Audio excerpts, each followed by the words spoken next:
पिछले सेशन में हमने क्या पढ़ा था? देखिए, हम पढ़ रहे हैं sexual reproduction in flowering plants यानी एंजियोस्पर्म्स।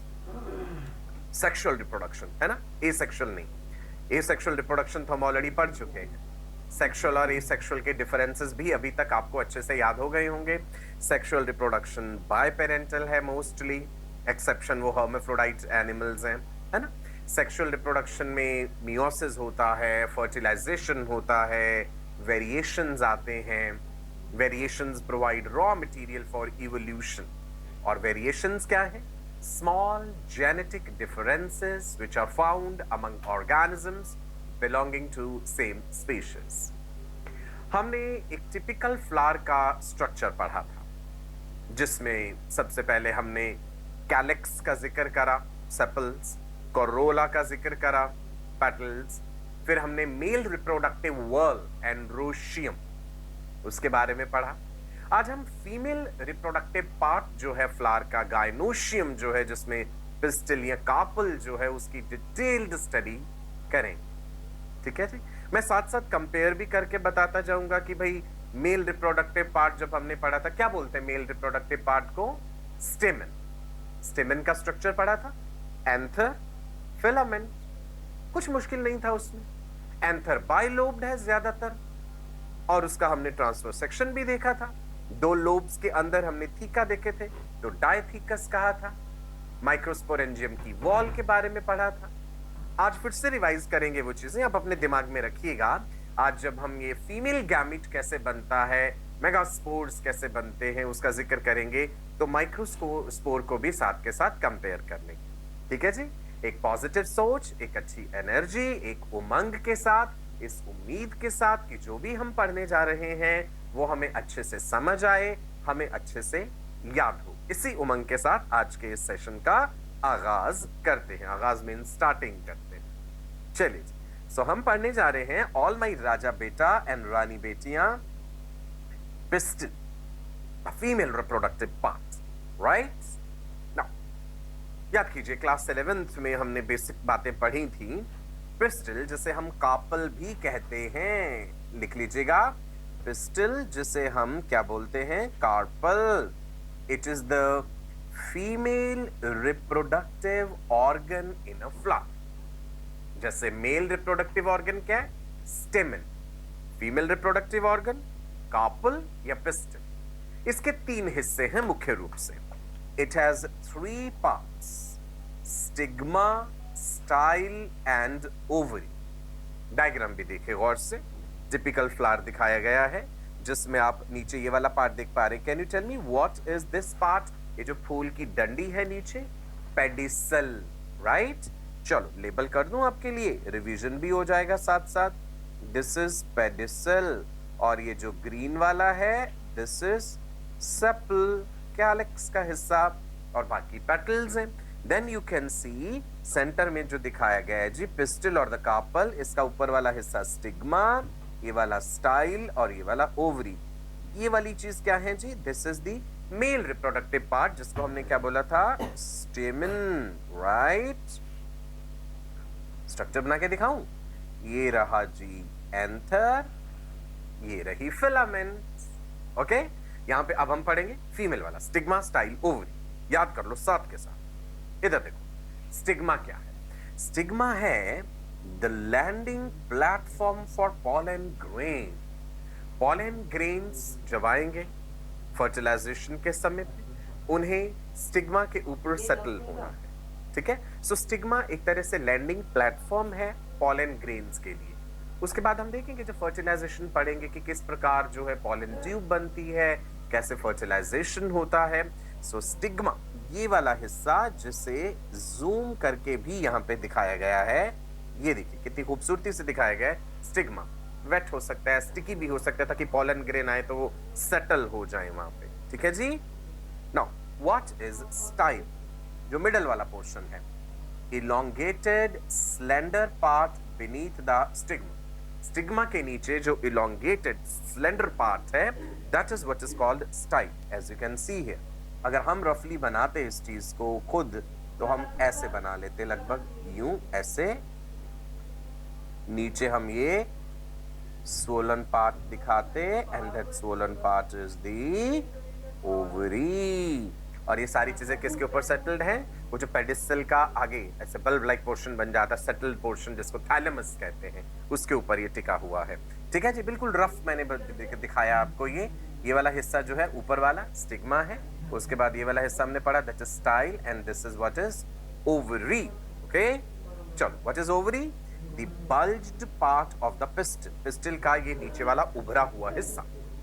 ओवरी के अंदर आपको दिख रहा है ये वाली चीज क्या दिख रही है? Can you tell me what is this? ये जो दाने दाने से ओवरी के अंदर दिख रहे हैं, can you tell me what is this? याद कीजिए, हमने क्लास 11 के सिलेबस में भी पढ़ा था। These are ovules. ओवरी के अंदर हैं ओव्यूल्स जो आगे जाके बीज बनाएंगे, सीड बनाएंगे, और ओव्यूल का ही स्ट्रक्चर डिटेल में डिस्कस करना है हमने, राइट? चलो आगे बढ़े। सो पिस्टल या कार्पल के तीन हिस्से, स्टिग्मा, स्टाइल, ओवरी। स्टिग्मा के ऊपर पॉलन ग्रेन आकर के लैंड करते हैं। चलो एक इंटरेस्टिंग सी बात बताता हूं आपको मैं। इस फल को पहचान सकते हैं? Raspberry, rasp, RASP, raspberries. गौर से देखिए, ऐसा नहीं लग रहा एक फ्रूट के अंदर छोटे छोटे ये फ्रूटलेट्स है ना? देखो ये फ्लेशी सा फ्रूट जो है, इसको अगर आप गौर से देखें इस रास्पबेरी को, तो आपको ये हेयरी से स्ट्रक्चर नजर आएंगे। ऐसे इसके साथ थ्रेड धागे से लगे होते हैं। अगर आप गौर से देखें उसे, तो क्या ये पूरा एक फ्रूट है या कितने सारे छोटे छोटे फ्रूटलेट्स हैं जो इकट्ठे हो रखे हैं? चलो गौर से देखते हैं। देखिए एक सिंगल फ्रूटलेट हमने इसमें से निकाला, रास्पबेरी में से एक सिंगल फ्रूटलेट अलग करा। सो हमें वो जो थ्रेड लाइक स्ट्रक्चर था वो गौर से नजर आया। That is actually remnant of the style and stigma. तो तीन हिस्से पड़े थे, स्टाइल, स्टिग्मा, ओवरी। तो ओवरी ने तो वो फ्रूट बना दिया, फल बना दिया। वो धागा जो पीछे दिख रहा है आपको, that is a kind of remnant of the style and stigma, उसका बचा खुचा हिस्सा है। ओके, देखिए जो रास्पबेरी का फूल होता है बेटा, रास्पबेरी फ्लावर जो है, उसमें ढेर सारे कार्पल्स, राइट? अब जरूरी नहीं है कि एक फ्लावर में एक ही कार्पल हो, कि वो मोनोकार्पस ही हो, ज्यादा भी हो सकते हैं। अभी हम आगे देखेंगे, राइट? सो रास्पबेरी फ्रूट जो है उसके अंदर आपको छोटे छोटे फ्रूटलेट्स नजर आ रहे हैं। वो सब एक तरह से अलग अलग कार्पल्स। कार्पल का पार्ट है ना, स्टिग्मा, स्टाइल, ओवरी। तो ओवरी ने तो फल बना दिया, और बाकी जो वो जो थ्रेड लाइक स्ट्रक्चर बच गया है वो उसका stigma and style, right? Is it clear जी? ओके, चल आगे बढ़ते हैं। गायनोशियम याद कीजिए। टिपिकल फ्लावर के स्ट्रक्चर में वर्ल्स तो आपको याद ही है। सबसे बाहर कैलेक्स है, कोरोला है, एंड्रोशियम है, गायनोशियम है। एक बार गायनोशियम रिकॉल करते हैं हम। Gynoecium which is the female reproductive whorl of the flower. The gynoecium can have one or more than one pistil. Gynoecium जो पूरा वर्ल है, एक या एक से ज्यादा यानी अनेक पिस्टल हो सकते हैं। तो जब एक ही पिस्टल है या कार्पल है, वी कॉल इट मोनोकार्पस। मोनो मतलब सिंगल, मोनोकार्पस हो सकता है। एक से ज्यादा है तो इट इज मल्टीकार्पस, पॉलीकार्पस कहते हैं। क्लियर हुआ? Gynoecium is the female whorl. If it has only one carpel, it is monocarpous. Mono means one, single. Example दिया गया है hibiscus. And if it has multiple carpels, we call it multicarpus, right? Multicarpus में further types हो सकती है, apocarpous या syncarpous. जैसे ये फ्लोचार्ट की तरह बनाया गया ना, आप भी नोट्स में ऐसे ही लिख लो। हम पढ़ रहे हैं गायनोशियम जो कि मोनोकार्पस या मल्टीकार्पस या पॉलीकार्पस हो सकता है। मल्टीकार्पस में फिर से हमने दो ऑप्शंस कर दिए। एपोकार्पस, एपो मीन्स मल्टीपल हैं पर फ्री हैं, बहुत सारे हैं और कार्पल्स अलग अलग हैं। सिन का मतलब हो जाता है फ्यूज्ड, कि हैं तो बहुत सारे बट फ्यूज्ड हैं। ठीक है जी? सो एपोकार्पस सिचुएशन यानी मल्टीपल फ्री कार्पल्स लोटस में हमें देखने को मिलते हैं, कमल के फूल। मल्टीपल हो और फ्यूज्ड हो। I told you syn word is referring to fused, fusion. Okay, so multiple fused carpels टमाटर में है। टमेटो। इतना क्लियर हो गया? Monocarpous, multicarpous. Multicarpous can be apocarpous, बहुत सारे हैं पर अलग अलग है, फ्री है लोटस में। सिनकार्पस बहुत सारे हैं बट फ्यूज्ड है, जैसा कि टमेटो। चलो इधर देखो, फिर से डायग्रामेटिकली देख लेते हो इस चीज को। मोनोकार्पस यानी सिंगल कार्पल, ये रहा, जिसमें आपको स्टिग्मा, स्टाइल एंड ओवरी नजर आ रहे हैं, है ना। मल्टीपल फ्री कार्पल्स, ये एपोकार्पस सिचुएशन है। मल्टीपल बहुत सारे हैं, you can C 1, you can C 2, you can सी 3, और तीनों अलग अलग। फिर अब आइए कि मल्टीपल तो हो बट वो फ्यूज्ड हो आपस में, यानी सिनकार्पस सिचुएशन। फ्यूजन अलग अलग लेवल पे है। कहीं पे आप देख पा रहे हैं कि नीचे से फ्यूज्ड है, कहीं पे मिडिल पार्ट में फ्यूज्ड है, कहीं में टॉप में आकर के हैं, ऊपर से सिंगल हो जाता है। सो मल्टीपल है एंड फ्यूज्ड है। नीचे उनके सेक्शनल व्यू भी दिखाए गए हैं आपको साथ के साथ। राइट जी, क्लियर हो गया कार्पल के बारे में? चलो जी, कार्पल के स्ट्रक्चर में है स्टिग्मा, स्टाइल एंड ओवरी। हमारा मेन फोकस होगा यहाँ पे ओवरी। जैसे अगर हम ह्यूमन बॉडी की भी बात करें, the female primary sex organs are ovaries, जहां पे कि फीमेल गैमीट बनता है, oogenesis ह्यूमंस में हम कहते हैं। और अगर हम मेल प्राइमरी सेक्स ऑर्गन की बात करें ह्यूमंस में, दैट इज टेस्टिस। टेस्टिस के अंदर स्पर्म बनते हैं और उस प्रक्रिया को स्पर्मेटोजेनेसिस कहते हैं। चलो अब हम ओवरी का स्ट्रक्चर पढ़ने जा रहे हैं। फिर से एक बार प्लांट के फ्लावर का, टिपिकल फ्लावर के सारे वर्ल्स देख लेते हैं। This part is what is called as pedicel, okay. This is the sepal, right? This is petal, brilliantly colored, brightly colored, खुशबूदार, aroma है, fragrance है। ये मेल रिप्रोडक्टिव पार्ट है, ये एंथर है, नीचे फिलामेंट है। चलो इसको स्टिग्मा लिख देते, सॉरी इसको हम लिखेंगे स्टेमन, right? Let me correct it, this is स्टेमन, the male reproductive part, okay. This is the female reproductive part, pistol, जिसमें टॉप वाला पोर्शन क्या है, लेबल करें स्टिग्मा। उसके बाद ये elongated slender structure, this is style. और हम जो पढ़ने जा रहे हैं मेन हिस्सा वो ये है, दैट इज ओवरी। ओवरी के अंदर ओव्यूल्स दिख रहे हैं। ओव्यूल्स कैसे अरेंज्ड है ये भी हम देखेंगे, प्लेसेंटा के साथ कैसे वो जुड़े हुए हैं वहां पे, that also will discuss, right. चलो अब हमने फीमेल रिप्रोडक्टिव पार्ट अलग कर लिया बिल्कुल, और आपको एनलार्ज्ड व्यू में ओवरी का स्ट्रक्चर नजर आ रहा है इससे। देखिए ये पूरा स्ट्रक्चर है pistol, the upper part stigma which is the landing platform for pollen grains, the middle part is style, the lower swollen portion, this is what is ovary, the bulb like structure जो है ovary का। अब एक ऐसे section काट के दिखाया गया, आपको दिख रहा है ये वाला प्लेट दिख रहा है, ये एक तरह से सेक्शनल व्यू दिखाने की कोशिश करेगी, ऐसे काटा, और जब आप उसे ऊपर से देखेंगे तो आपको transverse section of the ovary कुछ इस तरह से नजर आएगा। शिमला मिर्च जैसे लग रहा है। शिमला मिर्च जब हम काटते हैं, बेल पेपर भी जैसे कहते हैं, शिमला मिर्च आपने काटी तो अंदर से कुछ कुछ हमें ऐसे ही नजर आती, तो मैं कंपैरिजन के लिए बता रहा हूं आपको, ठीक है जी। सो आपने देखा कि ओवरी में हमें दो चैम्बर से नजर आ रहे हैं और उसके अंदर कुछ ये बीज जैसे छोटे छोटे स्ट्रक्चर्स लगे हुए हैं। देखते हैं जी क्या है ये बीज जैसे स्ट्रक्चर। ओवरी के अंदर जो चैम्बर नजर आ रहा है ना बेटा आपको, दैट चैम्बर और the cavity which is inside the ovary is called locule. Locule है, दो लॉक्यूल्स नजर आ रहे हैं आपको यहाँ पे, ठीक है। ट्रांसफर सेक्शन ऑफ ओवरी में जो मेन चैम्बर नजर आया, that is what is locule. Now locule जरूरी नहीं है कि दो हो, एक हो, तीन हो, कितने सारे भी हो सकते हैं। रिकॉल कीजिए, मोर than one locules.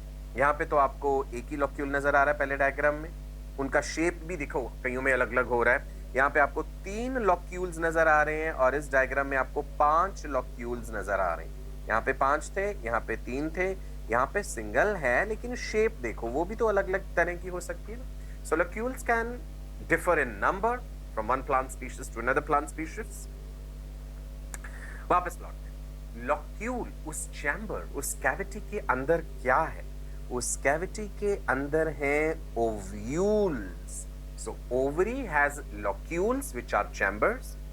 The chamber has many ovules. Ovule is the structure which develops into seeds important. Overall ovary जो है वो फल बनाएगी, फ्रूट बनाएगी, और जो ओवरी के अंदर ओव्यूल्स हैं वो सीड बनाएंगे। सो हम लिख लें ये बात। सो ओवरी जो है, ये पढ़ा भी था हमने क्लास 11th में, वो बनाती है फ्रूट, एंड जो ओव्यूल्स हैं वो बना देते हैं सीड्स। बेसिक सी बात याद रखिएगा। चलो आगे बढ़ते हैं। ओव्यूल्स जो है वो किससे जुड़े हुए, गौर कीजिए, ये बीच में एक येलोइश सा स्ट्रक्चर हमें नजर आ रहा है, that is called placenta. Ovules ovary में किस तरह से अरेंज्ड है, प्लेसेंटा के साथ जुड़े हैं। What is placenta? The tissue to which ovules are attached. Placenta वो टिश्यू है जिसके साथ ओव्यूल्स जुड़े हैं। अब अगर आप यही प्लेसेंटा टर्म ह्यूमंस में कंपेयर करके देखें, तो जब एक एम्ब्रियो या फीटस मदर के यूट्रस में डेवलप हो रहा है, उसकी नाभि के साथ अम्बिलिकल कॉर्ड होती है। यहाँ पे अम्बिलिकल कॉर्ड प्लेसेंटा के साथ जाके जुड़ती है। Placenta is a disc like structure in humans.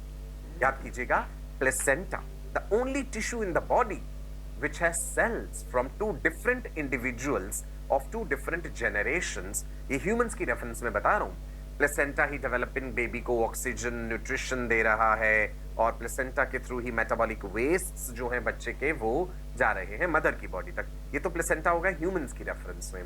यहाँ पे हम पढ़ रहे हैं प्लेसेंटा प्लांट्स की रेफरेंस में, एंजियोस्पर्म्स की बात कर रहे हैं। सो प्लेसेंटा वो टिश्यू है जिससे ओव्यूल्स जुड़े हुए हैं। अब ओव्यूल के नीचे भी एक स्टॉक जैसी चीज नजर आ रही है। देखते हैं ओव्यूल के नीचे वो स्टॉक जैसी चीज हमें क्या नजर आती है, अभी उसका जिक्र करेंगे हम। उससे पहले प्लेसेंटा का अगर हमने जिक्र करा है तो प्लेसेंटेशन कि ये ओव्यूल्स किस तरह से अरेंज्ड है, उसमें प्लेसेंटा कई तरह के हो सकते हैं। आपको याद होगा हमने पेराइटल प्लेसेंटेशन पढ़ा था, एक्साइल प्लेसेंटेशन, मार्जिनल प्लेसेंटेशन जैसे मटर के केस में, है ना, बेसल प्लेसेंटेशन हो सकता है, फ्री सेंट्रल प्लेसेंटेशन हो सकता है। सो ये वैरायटी ऑफ प्लेसेंटेशन हम क्लास 11th में डिस्कस कर चुके हैं, राइट। सो ओवरी के अंदर लॉक्यूल, लॉक्यूल में ओव्यूल्स, ओव्यूल्स प्लेसेंटा के साथ जुड़े हुए हैं। Now I was telling you that there is one structure which is connecting ovule with placenta, and that is called funicle. Funicle is a thin stalk that attaches ovule to placenta. Funicle वो stalk है जिसके जरिए ovule placenta के साथ जुड़ा हुआ। Okay? Now मान लो ये ऐसे करके stalk दिखाते हैं, it's something. यहां पे हमने दिखा दिया जी,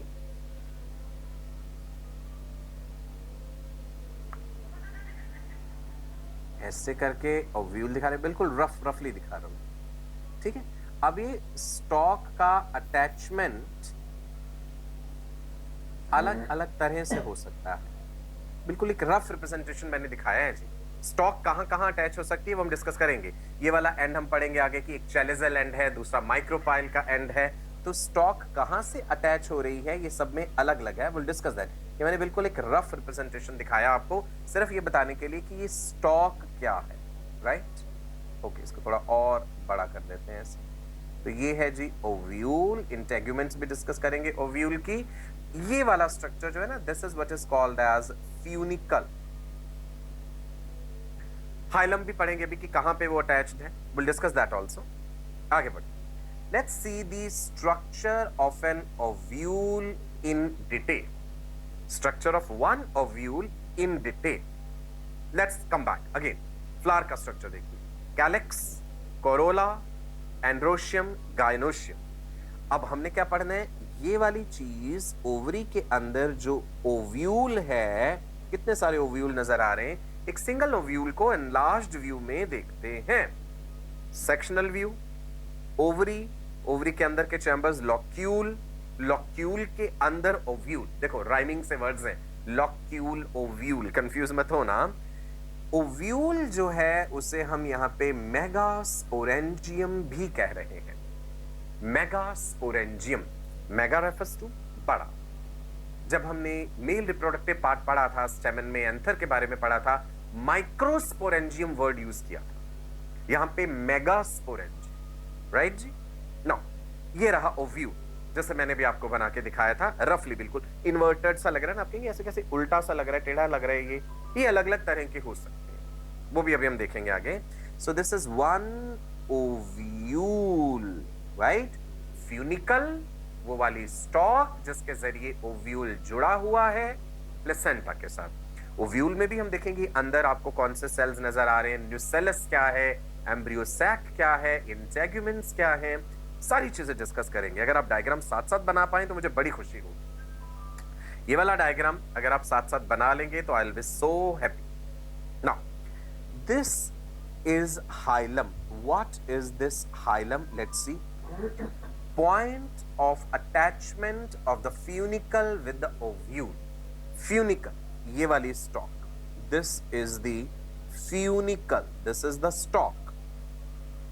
ये जहां पे जाकर के अटैच्ड है। अच्छा, आपने ये चीज, ये हाइलम बड़ा क्लियरली देखा होगा, मटर के दाने जब पीस निकालते हैं ना, मटर निकालते हैं तो उसमें एक स्टॉक, वो जो स्कार सा रह जाता है ना, that is what is hilum, right जी। So hilum is the point of attachment of the funicle with the ovule. ये पूरा जो स्ट्रक्चर है वो ओव्यूल है, जहां पे जाके फ्यूनिकल अटैच हुआ है। दैट पॉइंट ऑफ अटैचमेंट, ये वाली लगभग ये वाली जगह बन गई ना। So this point of attachment is what is hilum, जो यहां पे लेबल है। Now what are integuments? Coverings. Integuments are the protective layers within the ovule. Ovule की जो अपनी प्रोटेक्शन करने वाली लेयर्स है वो इंटेगुमेंट कहलाती है। इंटेगुमेंट वर्ड इन जनरल हम अपनी स्किन के लिए, चमड़ी के लिए भी यूज कर लेते हैं, ये भी तो प्रोटेक्टिव है। आउटर इंटेगुमेंट, इनर इंटेगुमेंट, दो नजर आ रही हैं आपको, आउटर इंटेगुमेंट, इनर। गौर कीजिएगा, एक जगह आपको ऐसी नजर आ रही होगी यहाँ पे, ये वाली, ये जगह, ठीक है, एरो डाल रहा हूं इधर, ये जहां पे इंटेगुमेंट्स नहीं है, ये एक ओपनिंग है। Can you tell me what is this opening? Can you tell me? Micropyle. ये ओपनिंग है माइक्रोपाइल, राइट। उससे पहले न्यूसेलस का जिक्र कर लेते हैं जी। This is also important. Nucellus, nucleus नहीं है। गौर कीजिएगा स्पेलिंग पे, न्यूक्लियस का स्पेलिंग क्या होते हैं? This is nucleus. ये क्या लिखा है? Nucellus, right. So nucleus, nucellus अलग चीज है। Mass of parenchymal cells within integuments. Ovule की वो जो कवरिंग्स है, इंटेगुमेंट्स है, उसके अंदर मास ऑफ पेरेन्काइमल सेल्स है जो कि abundant nutrient food material store करे हुए हैं, right.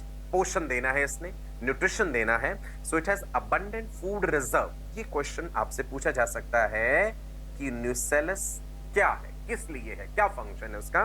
It has abundant food reserve. याद रहेगा जी न्यूसेलस। न्यूसेलस के अंदर दिख रहा है आपको एक और स्ट्रक्चर बड़ा सा नजर आ रहा है, उससे पहले माइक्रोपाइल। माइक्रोपाइल क्या है? The tip of nucellus is not covered by integuments. मैंने आपसे कहा था, गौर कीजिएगा, एक जगह ऐसी आती है ओव्यूल में जहां पे इंटेगुमेंट्स ने उसे कवर नहीं करा हुआ, प्रोटेक्ट नहीं करा हुआ, वो हिस्सा कहलाता है micropyle. Okay, it is a small opening for the pollen tube penetration. जब हम फर्टिलाइजेशन पढ़ेंगे उसमें देखेंगे किस प्रकार पॉलन ग्रेन्स आके स्टिग्मा पे सेटल होते हैं, पॉलन ट्यूब बनता है, कैसे वो पॉलन ट्यूब फिर इस तक पहुंचता है, इस माइक्रोपाइल के जरिए ही वो अंदर एंटर करेगा। ओके, नेक्स्ट, माइक्रोपाइलर एंड, ये लेबल करा गया जी आपके सामने, ऐसे एरो लगा देते हैं, micropylar end, ovule region near the micropyle. Now ovule की पोजीशन को अगर मैं डिफाइन करना है कि माइक्रोपाइलर एंड कौन सा है ओव्यूल का, जो माइक्रोपाइल की तरफ है, और एक ऑपोजिट एंड भी होगा ऊपर वाला, वो भी अभी हम देखते हैं, चलेजल एंड बोलते हैं उसे। ये ऊपर वाला है जी चलेजल, चला जा, चलेजा, चलेजल एंड क्या है? Ovule region opposite to the micropylar end. जैसे हम जब एनिमल एम्ब्रियोलॉजी पढ़ते हैं ना, तो वहां भी हम एक एग का जो है एनिमल पोल, वेजिटल पोल ऐसे बताते हैं कि भाई एनिमल पोल वो हिस्सा है जिस तरफ से स्पर्म आता है, वेजिटल पोल उसका ऑपोजिट वाला है। सो कुछ कुछ वैसा सा समझ लीजिए। यहाँ पे माइक्रोपाइलर एंड है माइक्रोपाइल की तरफ, और एग्जैक्टली उसके ऑपोजिट जो है दैट इज चलेजल एंड। तो यहाँ माइक्रोपाइलर एंड, चलेजल एंड दोनों बताएंगे। सारी टर्मिनोलॉजी ध्यान रखिए। ओवरी के अंदर ओव्यूल, ओव्यूल जुड़े हुए हैं प्लेसेंटा के साथ बाय फ्यूनिकल, ठीक है। फ्यूनिकल जहां पे ओव्यूल के साथ जाके जुड़ता है उस पॉइंट ऑफ अटैचमेंट को हाइलम कहते हैं। फिर हम ओव्यूल की इंटेगुमेंट की बात करने लगे। ओव्यूल के अंदर न्यूसेलस है, न्यूट्रिएंट मटेरियल जो है, पेरेनकाइमेटस सेल्स। माइक्रोपाइल बताया, माइक्रोपाइलर एंड बताया, चेलेजल एंड बताया। टर्मिनोलॉजी इज वेरी इंपॉर्टेंट, यहां कंफ्यूज नहीं होना है, लिख लिख के याद करो। ह्यूमन ब्रेन की कोई लिमिट नहीं है, आप जितना चाहे इंफॉर्मेशन स्टोर कर सकते हैं, प्रोसेस कर सकते हैं उस इंफॉर्मेशन को। अब आगे बढ़ते हैं कि वो न्यूसेलस के बीचों बीच हमें क्या नजर आ रहा था, वो है एम्ब्रियो सैक।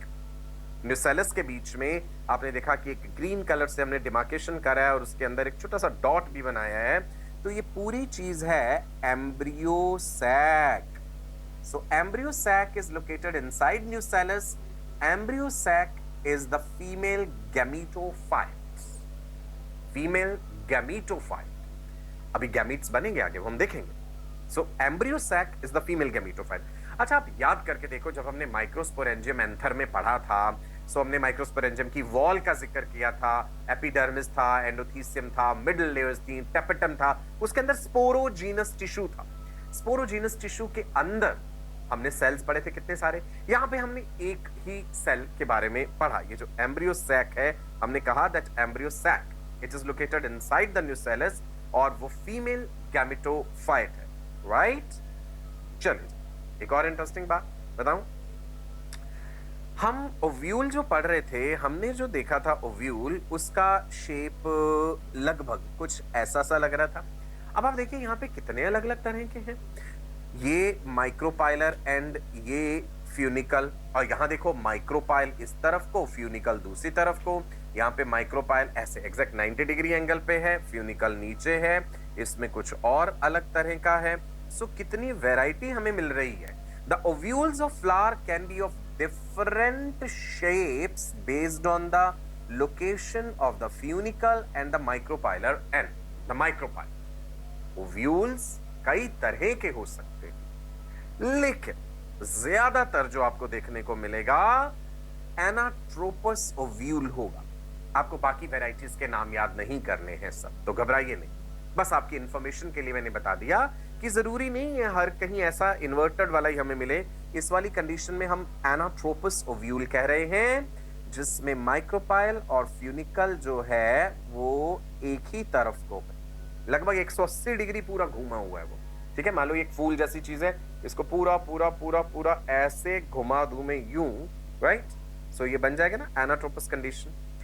80% एंजियोस्पर्म्स में आपको यही सिचुएशन मिलती है। Ovule is rotated 180 degree and micropyle is close to funicle. This part is important, so let me write here, this is important and this can be framed as a question in NEET, that when the ovule is rotated 180 degree and the micropyle is close to funicle, उस condition को क्या कहते हैं, anatropous ovule. और 80% angiosperms में यही situation हमें देखने को मिलती है।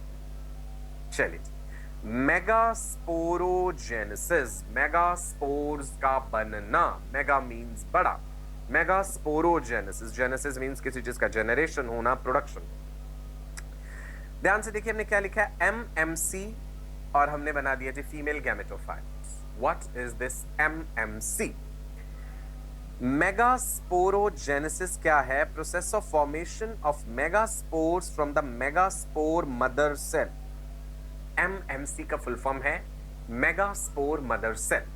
सो the formation of the megaspores from the megaspore mother cell, that is what is called as the megasporogenesis. It is not the megagabetogenesis, वो भी हम आगे देखेंगे।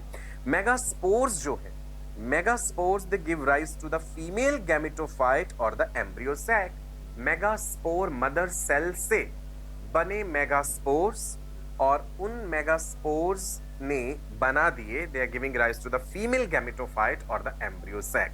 यही प्रोसेस, वो जो एम्ब्रियो सैक अभी हमने न्यूसेलस के अंदर देखा था, उसी का जिक्र हमने करना है अब डिटेल में। वापस लौटते हैं फिर से ओव्यूल के स्ट्रक्चर में। ये तो है जी माइक्रोपाइल वाला एंड, और ये ऑपोजिट वाला है जी चेलेजल एंड। बीच में न्यूसेलस है, न्यूसेलस के अंदर आपको नजर आ रहा है एम्ब्रियो सैक, और वहां पे हमने क्या दिखाया आपको, megaspore mother cell. It's a single diploid megaspore mother cell and it's present inside the ovule. Diploid, ploidy level याद रखना है. Remember the ploidy level of the megaspore mother cell. Single है, diploid है. Now, रेफरेंस के लिए इस तरफ chalazal and दिखाया गया, इस तरफ माइक्रोपाइलर है. ये ध्यान रखिएगा, बिकॉज आगे जाकर के हम देखेंगे कैसे मियोटिक डिवीजन हो रहा है, माइटोसिस कैसे हो रहा है, सेल्स अपने आप को किस एंड की तरफ प्लेस कर रहे हैं, एंटीपोडल सेल्स किधर हैं, सिनर्जिड्स किधर हैं, पोलर सेल्स किधर हैं. सो ये टर्मिनोलॉजी आगे आएगी, तो इसलिए ये लोकेशन याद रखिएगा. चेलेजा किधर है, chalazal and and micropylar and. See this megaspore mother cell, that is MMC, which is diploid. This undergoes first meiotic division. अच्छा, माइक्रोस्पोरेंजियम में भी तो ऐसा हुआ था, मियोसिस वहां भी हुआ था. सो एक मियोसिस हुआ तो दो डॉटर सेल्स जो है बन गए. ये ओवरऑल जो सेल था हमारा वो कैसा है, डिप्लॉयड. अब जब इसमें मियोसिस हो गया, दो डॉटर सेल्स बन गए. आपको दिखा यहाँ पे अरेंजमेंट ऑफ क्रोमोसोम्स दिखाया गया है. इस तरफ चेलेजल एंड है, इस तरफ माइक्रोपाइलर एंड है. नेक्स्ट सिचुएशन देखते हैं जी. फर्स्ट मियोसिस के बाद ऑब्वियसली हमें दो डॉटर सेल्स मिल जाएंगे. मियोसिस में मियोसिस 1 एंड मियोसिस 2 होता है. Diploid megaspore mother cell undergoes first meiotic division to form two haploid cells. दोनों haploid cells साथ हैं, इसलिए हमने dyad वर्ड यूज किया. So this is megaspore dyad. हमने जब मेल वाला पार्ट पढ़ा था तो टेट्राड पढ़ा था हमने. यहां भी बनेगा टेट्राड, अभी देखिए आगे. ठीक है जी. पहला मियोसिस हुआ, अब आप देखो प्लॉइडी लेवल क्या कर दिया हमने, हैप्लॉइड कर दिया, एन कर दिया. फिर जो हैप्लॉइड सेल्स बने हैं उनमें मियोसिस 2 होगा, second meiotic division. Each haploid cell of the dyad undergoes second meiotic division, and you're going to get how many cells? You're going to get a tetrad. Each cell of the dyad has undergone the second meiotic division and it has formed haploid megaspores that forms a tetrad. So this is megaspore tetrad. इससे पीछे वाली slide में क्या दिखा था हमें, megaspore dyad. Can you see, dyad में दो सेल्स, उसके बाद megaspore tetrad 4 cells, ploidy level haploid हो, एन हो. अब आप देखिएगा गौर से आगे क्या होने जा रहा है. उन 4 में से 3 डीजेनरेट कर जाएं, खत्म हो जाएं. Out of the 4 megaspores 3 disintegrate and only 1 megaspore remains functional. This part is important. So हमने 3 को ये डॉटेड लाइन से दिखाया है. मैं आपके लिए हाईलाइट करता हूं इस चीज को. ये वाला डीजेनरेट, ये वाला डीजेनरेट, ये वाला डीजेनरेट, चारों को इकट्ठा मेगास्पोर टेट्राड का है, और बीच में एक को हमने जिंदा रख लिया, 1 रिमेन. अब इस 1 का फेट क्या होगा आगे वो देखते हैं. Let's see.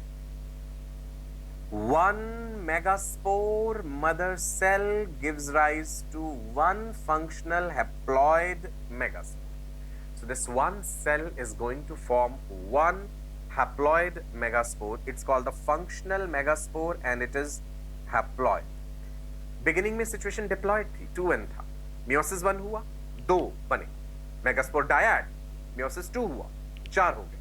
Megaspore tetrad, 3 degenerate कर गए, 1 बचा. यही फंक्शनल मेगास्पोर. ठीक है, इतना क्लियर है. चलो अब आगे देखते हैं. हमने देखा कि मेगास्पोर मदर सेल में मेगास्पोरोजेनेसिस हुआ और हैप्लॉइड मेगास्पोर बन गया. अब इस हैप्लॉइड मेगास्पोर में क्या प्रक्रिया होगी, कौन सी प्रोसेस होगी, मेगागैमीटोजेनेसिस. मेगास्पोरोजेनेसिस से बना functional megaspore which is haploid. इसमें मेगा गैमेटोजेनेसिस हुआ और फीमेल गैमेटोफाइट बना. ठीक है जी. चलिए अब ये प्रोसेस देखते हैं. प्रोसेस का नाम लिख लेंगे मेगा मतलब बड़ा, gametogenesis, gametes are the sex cells. Mega gametogenesis बड़े गैमेट्स जो है, बिकॉज मेल के केस में it's the micro gametes, female में it is macro gametes. So let's discuss mega gametogenesis. What is megagametogenesis? अगर डिफाइन करना हो, प्रोसेस ऑफ मैचुरेशन. टर्म देखिए, मैचुरेशन कहा हमने. Process of maturation of the megaspore, जो फंक्शनल हैप्लॉइड मेगास्पोर है, into female gametophyte. अब ये फीमेल गैमेटोफाइट कैसे बन रहा है एम्ब्रियो सैक जो हमने शुरू में कह दिया था, ये फीमेल गैमेटोफाइट कैसे बनेगा देखते हैं. So we have defined the process mega gametogenesis, that is the maturation of the haploid megaspore. Maturation, यहाँ पे अब मियोसिस नहीं आएगा, वो ऑलरेडी हैप्लॉइड है ना. सो फीमेल गैमेटोफाइट कैसे बन रहा है इससे देखो. फंक्शनल मेगास्पोर जो है उसमें माइटोटिक डिविजन्स हुए, हाईलाइट करा हमने. अब माइटोसिस होगा, एक माइटोसिस 2 सेल बनेंगे, दूसरा माइटोसिस 4 सेल बनेंगे, तीसरा माइटोसिस 8 सेल बनेंगे. ठीक है जी. So functional megaspore undergoes mitotic divisions to mature into the female gametophyte which is the embryo sac. तो ये रहा हमारा फंक्शनल मेगास्पोर, हैप्लॉइड है. अब इसमें हमने माइटोटिक डिवीजन करानी है. पहला माइटोसिस हुआ, फर्स्ट जेनरेशन ऑफ माइटोसिस हुआ, 2 डॉटर सेल्स बन गए. और भाई माइटोसिस में तो क्रोमोसोम नंबर वही रहता है ना. Nucleus of the haploid megaspore divides mitotically.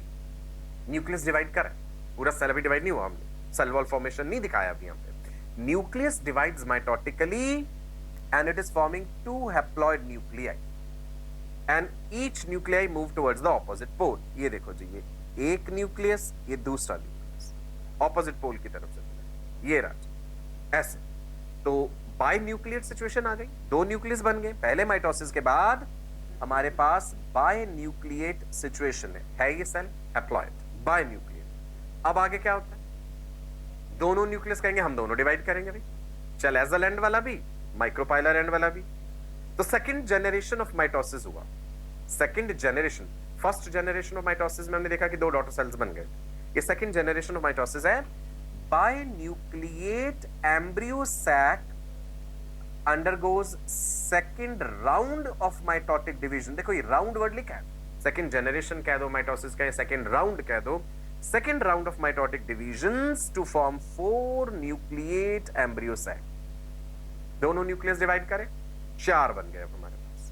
अच्छा, अगर मैं कहूं कि अभी तक टोटल माइटोसिस कितनी हो चुकी है, फर्स्ट माइटोसिस हुआ, टोटल नंबर ऑफ माइटोसिस अगर कहूं तो टोटल नंबर ऑफ माइटोसिस 3 हो जाएंगे. माइटोटिक राउंड और generation and number of mitosis, अंतर है इस बात में. पहले एक माइटोसिस हुआ, 2 डॉटर सेल, फिर इस वाले डॉटर सेल में माइटोसिस हुआ तो 2 सेल, तो इसमें भी माइटोसिस हुआ तो 3. तो ठीक है जी, तो 3 टोटल माइटोसिस हो गए. ये ध्यान रखना, कंफ्यूज नहीं होना. Mitotic round and number of mitotic divisions अलग बात हो जाएगी. तो सेकंड माइटोटिक राउंड जब हुआ है तो 4 न्यूक्लिएटेड एम्ब्रियो सैक हमारे पास मिला. ठीक है जी.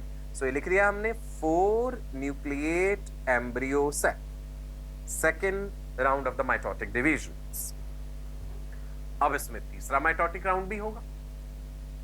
देखते जाइए नंबर ऑफ सेल्स कितने बनते जा रहे हैं. अब क्या है, जो टेट्रा न्यूक्लिएट था, 4 न्यूक्लियस वाला एम्ब्रियो सैक था, the tetra nucleate embryo sac undergoes third round of mitotic divisions to form 8 nucleated embryo sac. 4 nucleus divide करे तो 4 का दुगना कर दो, 8 हो गए, है ना. 4 थे न्यूक्लियस, उनमें थर्ड राउंड ऑफ माइटोसिस हुआ. टोटल नंबर ऑफ माइटोसिस तो ज्यादा हो जाएंगी, हर सेल के लिए माइटोसिस गिनना पड़ेगा हमें. ठीक है जी. सो एंड में हम देखेंगे कि 7 माइटोटिक डिवीजन्स हुई हैं और 8 जो है हमें सेल मिले हैं, लेकिन राउंड्स अगर हम कहें तो वो 3 हैं. सो थर्ड माइटोटिक राउंड जब हुआ है, we are getting 8 nucleated embryo sac. You can see these 8 nuclei. Shall I highlight them? 1 2 1 2, इधर भी 2 और इधर भी 2, 2 गुणा 4 8. Right now this is the 8 nucleated embryo sac. 8 nucleate embryo sac कह दीजिए. चलेजल एंड की तरफ है कुछ माइक्रोपाइलर एंड की तरफ है. 4 4 4 उधर 4 इधर. अब इनमें से एक एक न्यूक्लियस कहता है भैया मैं तो सेंटर में जा रहा हूं बीच. ठीक है, ये वाला कहेगा मैं सेंटर में ऐसे मूव करने जा रहा हूं इधर. ये वाला कहेगा मैं भी जा रहा हूं सेंटर में. ठीक है भाई, आ जाओ. 2 न्यूक्लियस बीच में आ गए, 3 उधर रह गए, 3 उधर रह गए. 3 2 5 3 8. जो 3 ऊपर रहेंगे उनका एक अपना नाम होगा, जो 2 बीच में आ जाएंगे उनका कुछ नाम होगा, अभी देंगे. जो 3 नीचे हैं उनमें भी देखेंगे एग सेल कौन सा, सिनर्जिड कौन सा. तो टर्मिनोलॉजी ध्यान रखनी है आपने अच्छे से. Right now let's see what is this female gametophyte. Female gametophyte is the embryo sac. It is the mega gametophyte. Mega gametophyte कहिए, एम्ब्रियो सैक कहिए, फीमेल गैमेटोफाइट कहिए, एक ही बात है। अब आप गौर कीजिए, इधर जो हम पीछे देख रहे थे 8 न्यूक्लियाई जो हमें दिख रही थी, मैंने कहा था ना ऊपर की तरफ से भी एक मूव करके बीच में आ जाएगी, नीचे की तरफ से भी एक मूव करके बीच में आ जाएगी, वही हुआ है ना। तो अब क्या मिल गई हमें सिचुएशन, ये देखो जी, 2 न्यूक्लियस तो ये दिख गए, बीच 3 जो है हमें ऊपर को दिख रहे हैं। अब क्या होता है, न्यूक्लियर डिविजन हो गई तो फिर सेल वॉल फॉर्मेशन भी हो जाएगा, सेल भी बन जाएंगे अलग अलग। अब आप गौर कीजिए कि कितने सेल बन गए, पहले कैरियोकाइनेसिस हो गया, फिर साइटोकाइनेसिस हो जाएगा, है ना। यहां पे हमने लेवल करा कि ऊपर की तरफ ये एंटीपोडल सेल्स हैं, कितने हैं, चलेजल एंड की तरफ 3 antipodal cells, these are called antipodal cells, the exact function is not, 3 ऊपर की तरफ गए एंटीपोडल सेल्स, एक बीच में ये जो ब्लू कलर वाला दिख रहा है ना, ये इतना बड़ा, ये वाला इतना बड़ा सेंट्रल सेल कहलाएगा।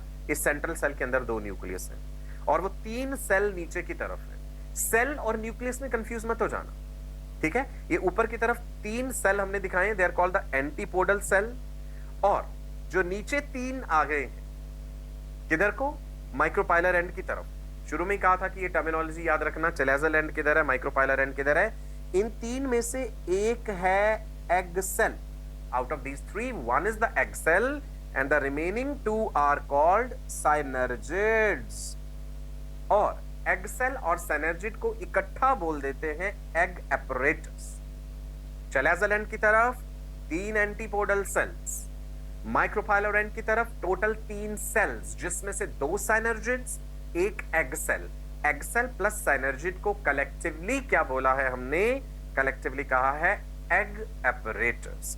अब देखिए बीच में जो है सेंटर में सेंट्रल सेल है, उस पे अभी आ रहा हूं। ये फिंगर लाइक प्रोसेसेस से दिख रहे हैं आपको, फिलीफॉर्म एपरेटस, ये होता है सिनर्जिड्स के पास। अगर हमसे पूछें कि भाई कौन से सेल्स हैं जिनके पास फिलीफॉर्म एपरेटस है, फिलीफॉर्म फिंगर लाइक, आपको याद हो फिलीफॉर्म पैपिले हमने टंग में भी पढ़े थे। सो फिलीफॉर्म एपरेटस है सिनर्जिड्स के पास। क्या काम है इसका, they're secreting certain chemicals which is guiding the pollen tube to enter inside. ये कुछ ऐसे chemicals बना रहे हैं, लिख लो ये बात इंपॉर्टेंट है। Filiform apparatus, they're basically guiding the pollen tube, right? लिख दूं मैं यहाँ पे, Filiform apparatus guides pollen tube. So synergids plus the egg cell is the egg apparatus. Okay? अब देखो ये वाला सेल जिसका मैं बार बार जिक्र कर रहा था, बीच वाला, this is the central cell, और इसके पास हैं 2 nucleus, they are called polar nucleus, क्योंकि पोल्स की तरफ से आए। ऊपर वाला पोल चलेजल पोल, वहां से एक न्यूक्लियस आया था, एक नीचे से माइक्रोपाइलर की तरफ से आया, तो we are calling them as polar nucleus. अब आप एक चीज ध्यान दीजिएगा, यहां पे सेल कितने टोटल और टोटल न्यूक्लियस कितने, सेल कितने और न्यूक्लियस कितने, अंतर आ जाएगा। 7 सेल्स हैं और न्यूक्लियस 8 है। 7 सेल्स कैसे हैं, देखो मैं नंबरिंग करता हूं, चलो फिर और अच्छे से पता चलेगा 7 सेल्स कैसे हैं। Cell number 1, cell number 2, cell number 3, बीच में उनके न्यूक्लियस दिखाए गए हैं, they are called antipodal cells. एक हो गया ये सेंट्रल सेल बड़ा सा, जिसका ब्लू कलर का पूरा साइटोप्लाज्म दिखाया है, तो नंबर 4 हो गया ये, ठीक है जी। 1 2 3 4, और उसके बाद एक ये हो गया 5, एक ये सेल हो गया एग सेल 6, एक ये सिनर्जिड हो गया 7। तो 7 सेल्स हैं, पर अगर मैं न्यूक्लियस गिनूं तो न्यूक्लियस 8 है। 8 क्यों है, क्योंकि बीच वाला जो सेंट्रल सेल है इसके पास 2 न्यूक्लियस हैं। Now is it clear, 7 cells, 8 nuclei, right? So there are 7 cells and there are 8 nuclei in this structure. Clear हुआ जी इतना? ठीक है, मियोसिस हुआ था पहले, उसके बाद 3 राउंड ऑफ माइटोसिस हुए। माइटोसिस के राउंड 3 थे। टोटल नंबर ऑफ माइटोसिस अगर हमने कहना हो, फर्क आ जाएगा उस चीज में। बताऊं कैसे आएगा, देखो इधर देखिएगा, सिंपल है। ये एक सेल है, इसमें माइटोसिस हुआ, माइटोटिक राउंड 1, तो 2 डॉटर सेल्स बने। तो मैं लिख देता हूं माइटोसिस राउंड 1, जनरेशन 1 कह दो, राउंड 1 कह दो। तो बन गए 2 डॉटर सेल्स। ऑफ कोर्स इनका न्यूक्लियस भी होगा बीच में ना। उसके बाद सेकेंड राउंड ऑफ माइटोसिस दोनों में होगा, उसमें भी और उसमें भी। 1 daughter cell, another daughter cell, total हो गए 4। So this is mitosis round 2। Second round of mitosis के बाद नंबर ऑफ डॉटर सेल्स 4 है। लेकिन अगर मैं कहूं इस पूरी प्रक्रिया में बताओ टोटल कितनी माइटोटिक डिवीजन हो रही हैं, हर सेल को मद्देनजर रखते हुए आप कहेंगे एक बार ये माइटोटिक डिवीजन हुआ है, चलो ये लिख देते, एक बार ये हुआ, दूसरा माइटोसिस ये हुआ, तीसरा माइटोसिस ये हुआ, तो 3 बार माइटोसिस हो गया हुआ ना। तीन माइटोसिस अलग अलग जो हम सेल के लिए गिने। अब आप खुद ही देखो इन 4 को जब हमने 8 बनाना है, सो यहां से हमने इसे डिवाइड कराया, 2 डॉटर सेल्स, इसको डिवाइड कराया, फिर से 2 डॉटर सेल्स, इसको डिवाइड कराया, अगेन 2 डॉटर सेल्स। ये माइटोसिस का कितना राउंड था? Mitosis round 3। अब आपको ये बात समझ आ चुकी होगी मैं क्या कहना चाह रहा हूं। माइटोसिस राउंड 3 के बाद आपके पास 8 डॉटर सेल्स हैं, राइट? लेकिन अब मैं कहूं कि पूरी प्रक्रिया को देखो और देखो टोटल कितने माइटोसिस हुए, राउंड नहीं, नंबर ऑफ माइटोसिस कितने हुए। तो आप कहेंगे 3 तो अभी तक हो चुके थे, 4, 5, 6 और 7, 7 माइटोटिक डिवीजन्स हो गए हैं 8 सेल बनाने के लिए। Round of mitosis 3। क्लियर है जी? इंटरेस्टिंग कंसेप्ट था ना ये, ठीक है? कई बार कंफ्यूज हो जाते हैं बच्चे इसमें। सो हमारे पास जो सिचुएशन आ गई है कि 7 सेल्स एंड 8 न्यूक्लियाई हमारे पास इस स्ट्रक्चर में मौजूद हैं। तो आज के लिए इतना ही। हमने क्या पढ़ा है आज? Sexual reproduction in flowering plants में जो फ्लावर का फीमेल रिप्रोडक्टिव पार्ट है, जिसे कि हम गायनोशियम कहते हैं पूरे वर्ल्ड को, जिसमें कि कार्पल्स हैं यानी पिस्टिल है, जिसका पार्ट होता है stigma, style and ovary. Stigma is the landing platform for the pollen grains, and then style is that slender tube-like structure, और नीचे जो swollen part है that is ovary. Ovary का section काटा, उसके अंदर ovule, locule वो chambers थे, उसके अंदर ovule, एक ovule placenta से attached है funicle से।